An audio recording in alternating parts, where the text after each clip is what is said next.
Hello everybody, we're going to be making some of these planters slash bird feeders or bird houses. We'll be using just a few simple tools. We'll be starting off using a simple flush cut saw. These are about $8 over at Harbor Freight. You could also use the Japanese double cut saws where it has the fine tooth edge on one side and the rough cut on the other side. Those are about $20 at Home Depot or Lowe's and $10 over at Harbor Freight. So using a fairly thick piece of bamboo, this I believe was Moso from Avery Island. About a hand width in is where I'm marking my first cut. Let's see, I'll adjust it where you can actually see a little better.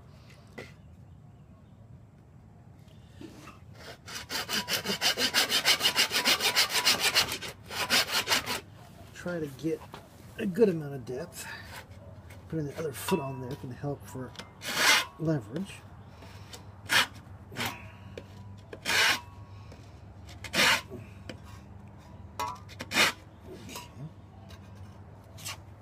Okay. Maybe about that far. And do the same thing on the other side. Try to match them up. About a hand width, maybe a little less.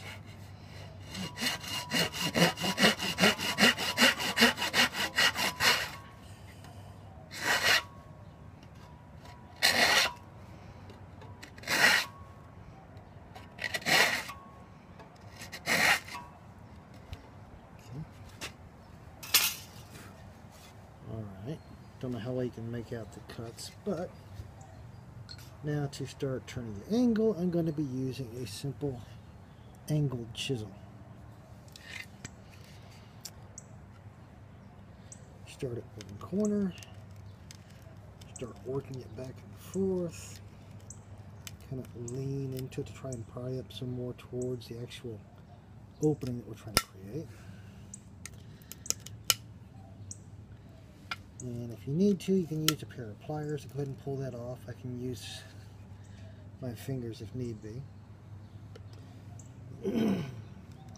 Using the chisel for leverage.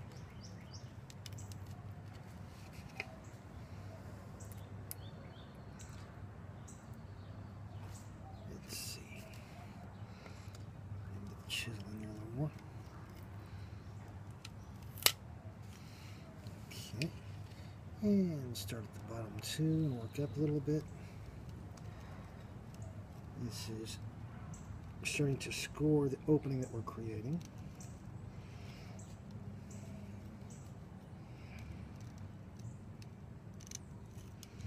Okay. A little more on this side.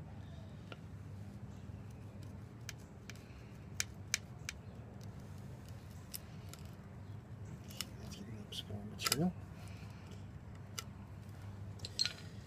Now I could keep on going with that and work it up, but it'll go a little faster if I use a straight edge knife and a hammer, a mallet. The paracords come off of this one where I've got a good angle on the metal. Be still. Is it my foot fork clamp here? And I'm using a rubber mallet to tap it in. A regular hammer will work. The mallet's just a little easier on the tools. Probably a little left and right, not too strong. We don't want to break the knife. I already broke the tip off of this one. It does happen. Oops. Stay. Coming on the other side.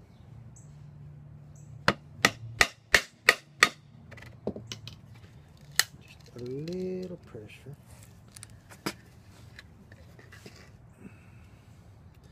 Coming from the other end of the cuts.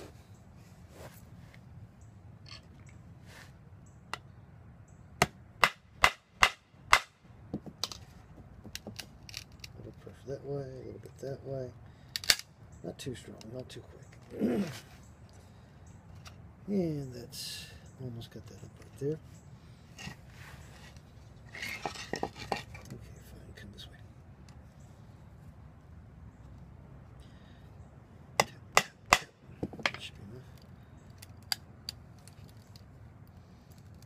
Feels like there's a little bit of extra material over there in there.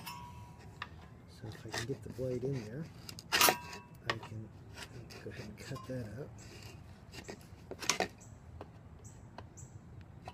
I think that should just about do it. So I use the chisel to finish prying it out.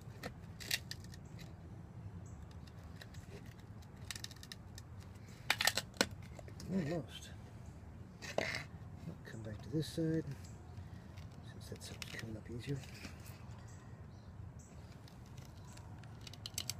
There we go. And almost open it like a door. There we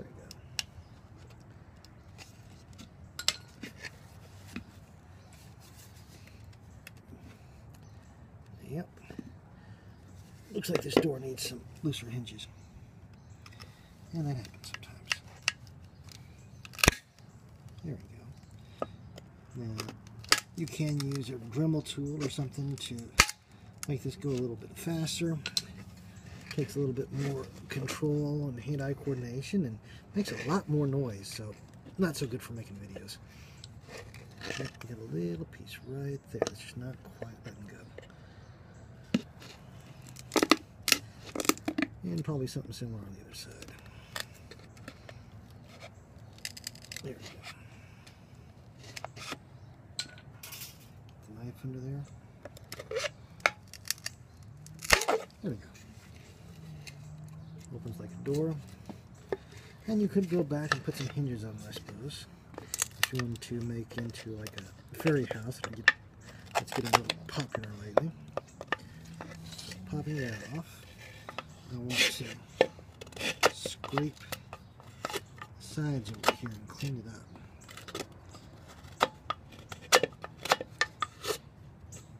There we go.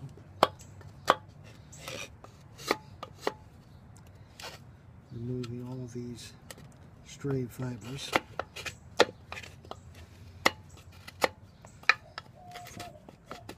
The top, bottom, and sides, inside and outside. So it's easier access from my other hand. You can do the same on the other side.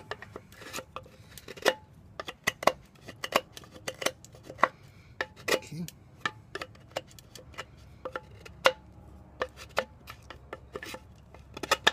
And this can be done with a folding pocket knife, but it's a lot less safe and takes a lot more work. I've done it. Now, go ahead and put some holes in it so it can be strong or mounted. I'll use an electric drill for this. Hand drill can work for it too. And I've also done it just boring it with a pocket knife. But that takes too long. Okay. I'll put a hole on both sides, that way whoever buys it or uses it can paint whichever the way they want.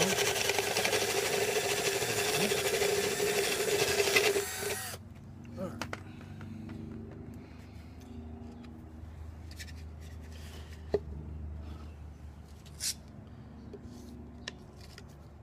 And then just for display purposes, I'll go ahead and put a string on it. Scissors or the knife, either one's fine for cutting the string.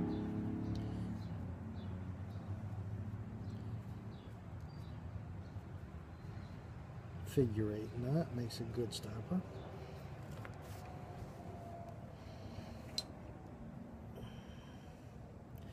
And for over here, we could just do an overhand knot using both of them together. Or you could go ahead and come from both sides and do a square knot or granny knot or whatever other kind of knot you want. Okay, push the knot through the hole, get the loop ready on the other side, and you can string them together. So just like that, you can put a plant in there. Easy enough to water with the partition nodes. or you can hang it.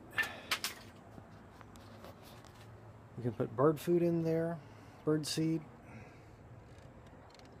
The birds can make a home in there depending on the size and the bird. And the longer the string, the less chance squirrels are going to have of getting in there. Yeah, it just makes it harder for them anyway. Alright, that's it for now. Bye. Oh yeah, before I forget, if you can, remember to support me on Patreon. Every little bit helps. Thanks.